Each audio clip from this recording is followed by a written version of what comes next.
그리스도교의 특징. 세계에는 허다한 종교가 있으며 그 허다한 종교들이 제각기 특색이 있고 거기 따르는 신도가 있습니다. 그리스도교도 그 중에 하나입니다. 거짓 종교와 참 종교의 구별이 있다 할지라도 하여튼 종교임에는 틀림없습니다. 그리스도교 안에도 각양각색의 종파가 있어서 각기 자기 종파가 제일이라고 믿습니다. 거기에는 거짓 그리스도교도 섞여 있어서 더 열심으로 방송합니다. 지금은 잡음이 너무 많아서 정확한 뉴스가 옳게 들리지 않습니다. 그리하여 어떤 사람은 적측 방송을 자기네 방송인 줄 알고 잘못 따라가기도 하며 잡음에 진절이 나서 도대체 듣지 않기로 작정하는 사람도 있고, 또 잡음이나 참 뉴스나 둘 다 똑같다고 한 가지 소리만 나와야 할 라디오에서 두 가지, 세 가지 소리가 나오니 그것들이 다 똑같은 놈들이라고 그 진상을 규명하기도 전에 아주 자기만이 독야청청한 채 하려는 초월한 태도를 취하는 이도 있습니다. 그러나 그것은 본래의 참 복음, 기쁜 소식이 우리에게 똑바로 전해지지 못하게 하기 위하여 공중의 권세 잡은 자가 방해 방송을 하기 때문에 그런 것인 줄을 알고 기어코 참 그리스도교를 분간해 들으려는 지혜로운 신도들도 많이 있습니다. 우리는 이제 요한복음 3장 16절을 읽으면서 그리스도교의 뛰어난 본색을 찾아보기로 합시다. 인격적인 종교. 하느님이 세상을, 하느님, 창조주시오 온 우주의 주재자신 살아계신 거룩한 하느님께서 세상, 즉 이 사바세계라는 인간들의 사회를 먼저 찾아오시는 소식, 그리고 사람아 내가 어디 있느냐 하고 부르시는 말씀에서 그리스도교는 시작됩니다. 그러므로 그리스도교는 진실로 너와 나의 대좌에서 생기는 인격적인 종교입니다. 종교들은 거의 전부가 외부적이요 의식적인 데에 그 소재를 찾으려고 합니다. 구약시대의 제사장 종교는 성전이라는 장소에서 제사라는 의식과 제사장이라는 교직과 율법이라는 책 위에 그 종교의 권위를 세웠습니다. 그리고 그 권위의 존속은 전통의 힘에 의지하고 있었던 것입니다. 그러나 그리스도는 이런 외부적이요 물상적인 데에서 인간을 해방시켰습니다. 하느님은 영이심으로 예배하는 자가 신령과 진리로 예배할지니라. 여기서라 저기서라 할 것이 아니라 어디서든지 예배할 수 있는 때가 온다고 하셨습니다. 그는 무엇보다도 먼저 인간 자체를 보고 거기서 무한히 고귀한 영혼을 발견하였습니다. 영원에 통할 수 있는 가능성, 하느님의 온전하심과 같이 온전하게 될 함축성을 보고 계셨습니다. 옛 종교는 의식과 제도와 교직과 성문서를 인간 이상에 두었습니다. 그리고 인간을 명하여 거기에 절하게 하였습니다. 그것은 하나의 우상 숭배라 할 것입니다. 유대인들은 안식일을 지킨다는데 굉장한 관심을 가지고 있었습니다. 그리하여 안식일에는 병도 못 고치고 먼 길도 못 가고 음식도 못 해 먹고 하여튼 그 번거로운 세칙 중 어느 하나라도 범하면 벌 받을 것을 무서워 전전긍긍하였습니다. 그러나 예수님은 말씀하시기를 안식일이 사람을 위하여 있는 것이요 사람이 안식일을 위하여 있는 것이 아니다. 인자는 안식일의 주인이다 하고 안식일에 사람을 위하여 선을 하는 것이 무엇이 잘못이냐고 그날에도 병자를 고치셨습니다. 그에게 가장 귀한 보배가 있다면 그것은 인간이었습니다. 그에게는 천하를 얻은 대제국의 영화보다도 한 타락한 인간을 건지는 것이 더욱 큰 일이었습니다. 땅 위에서 죄에 허물어진 인간 하나가 바로 잡혀지는 때 천상에서 천군 천사의 기쁜 잔치가 벌어진다고 그는 말하셨습니다. 그는 불학무식한 갈릴리 어부들에게서 대사도의 가능성을 보았고 창기와 세리와 방랑하는 광인과 문둥병자에게서도 하느님 아들 딸의 모습을 보고 계셨습니다. 그러므로 그는 이 하나하나의 인간의 고뇌와 죄과를 자기가 온통 짊어지고 이 사람들 하나하나를 구원하려는 대원에 살고 죽고 다시 살으셨습니다. 이 인간이 악을 행하고 죄를 범하여 하느님의 뜻을 역행하면 그처럼 무서운 것은 또한 없습니다. 그는 전 우주에 파탄을 일으키고 하느님의 심장에 화살을 꽂는 것이어서 가장 무서운 것이 인간의 범죄 행위인 것입니다.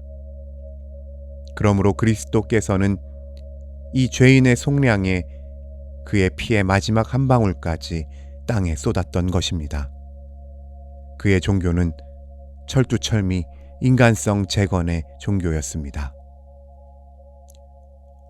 5억, 6억의 돈을 들여 그것으로 제일 큰 돌집 예배당을 짓고 그것을 자랑하며 거기에 만족하고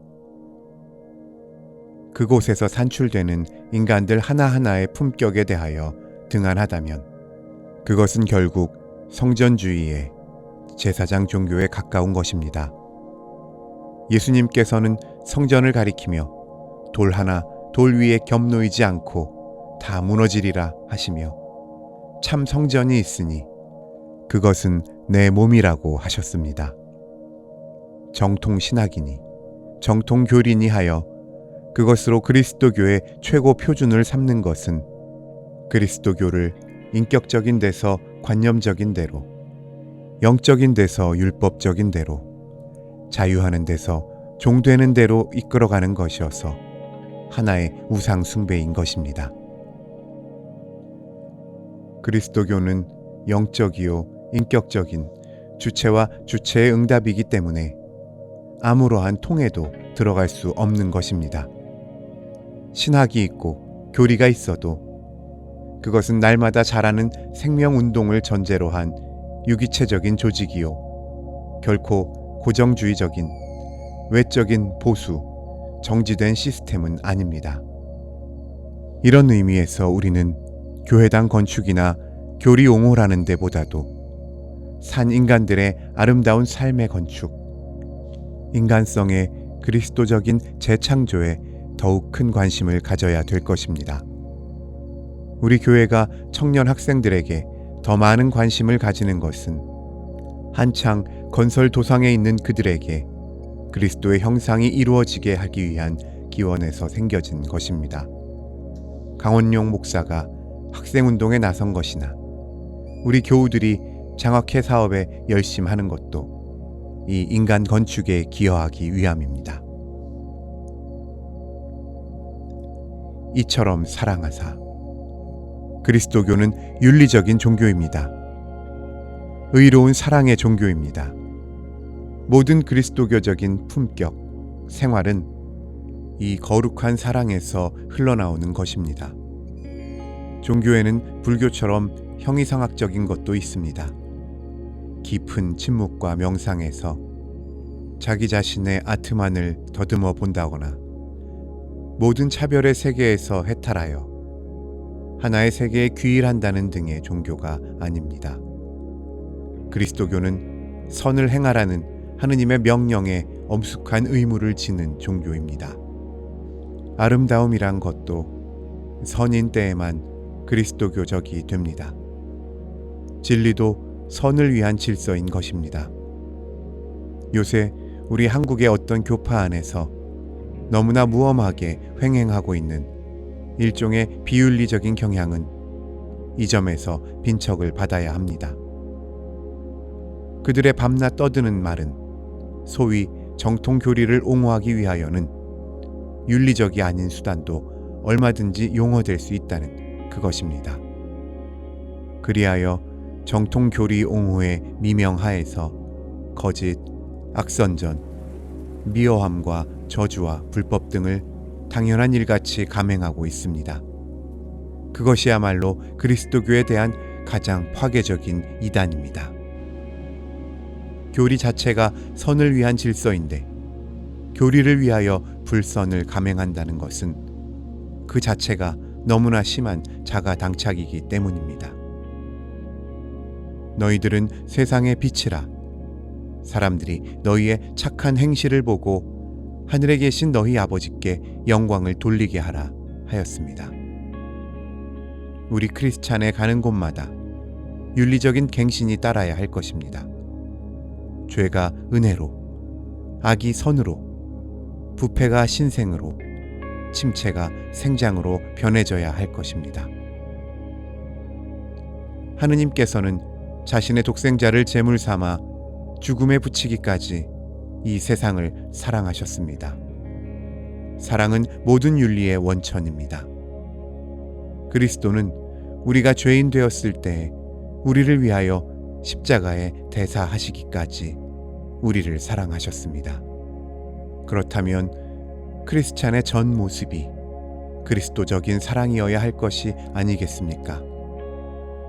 너희가 아브라함의 자손이라면 아브라함의 일을 할 것이 아니냐 하고 예수께서는 혈통을 자랑하는 바리새인을 책망하였습니다. 지금 우리나라는 갑자기 생긴 자유에 뒤이어 가장 비참한 전쟁을 겪은 탓으로 윤리가 파산 상태에 빠졌습니다. 이러한 중에서 적은 무리인 여러분 크리스찬이 그리스도의 생명의 불부터 간대마다 건전한 윤리적 원천이 되어 주어야 하겠습니다. 사랑하는 수고로 이 폐허에서 참 복음의 실증이 되어야 하겠습니다. 누구든지 저를 믿으면. 그리스도교는 세계적인 종교입니다. 백인만이 아니고 흑인만이 아니고 인도인이나 한국인만도 아닙니다. 누구든지 어디서든지 그리스도를 믿는 사람은 구원을 얻습니다. 그리고 꽃같이 하느님을 아버지라고 부르는 하느님의 자녀가 됩니다. 그럼에도 불구하고 사람은 자기를 높이려는 약점이 하도 많아서 부자 나라 미국에서 나온 선교사면 선교사의 의식보다도 달러 가진 미국 시민이라는 의식이 앞서기가 쉬운 것 같습니다. 한국 크리스찬이면 크리스찬이란 것보다 한국인이라는 인식이 앞서고 1인도 역시 그러하여 마침내 국가가 하느님 위에 올라가는 망발을 저지르게 되는 것이었습니다. 요새는 심지어 한국 안에서의 어떤 지방을 앞세워가지고 이북이니 이남이니 평안도니 경기도니 해서 이런 지방의식을 크리스찬 의식 이상으로 염두에 두는 용렬한 현상까지 보입니다. 어떤 교파나 당파를 크리스찬 의식 이상에 두는 것도 그리스도교를 유대교로 끌어내리는 경향입니다. 유대교에서는 지방적, 인종적으로 종교의 국경을 그어서 이방인, 사마리아인, 유대인이 함께 예배하지는 못했던 것입니다. 남자와 여자가 한 방에서 제사 드리지 못했습니다. 그러나 그리스도께서는 이 모든 인위적인 한계를 없애버렸습니다. 그리스도 안에서는 유대인도 이방인도 없고 종도 상전도 없고 문명인도 야만인도 없고 남자나 여자도 없다. 우리는 그리스도 안에서 다 동등이요 일체다 하는 뜻으로 바울은 말했습니다. 여기서 우리가 말하는 에큐메니칼 운동, 세계교회 운동의 정당성을 볼 수 있는 것입니다. 그를 믿으면. 그리스도교의 생명은 그의 곧 그리스도 자신이십니다. 하느님의 독생자, 영원히 살아 지금도 일하시는 그리스도 자신이십니다. 말씀이 육신을 이루어 우리 가운데 거하심에 우리가 그 영광을 보니 아버지의 독생자의 영광이요 은혜와 진리가 충만하더라 하였습니다. 어떤 유대인 학자의 말에 예수의 말한 것으로서 유대교 탈무드에 없는 것은 하나도 없다. 그는 아무 새 것도 말한 것이 없다고 하였다 합니다. 그렇습니다. 그러나 그 낡은 교훈들이 어찌하여 예수에게 와서 세계를 갱신시키는 새 능력으로 변하여 다시 살아 움직이게 되었습니까? 그것은 그리스도 자신이 생명의 주이시였기 때문이 아니겠습니까? 우리는 그를 믿음으로써 구원을 얻었습니다.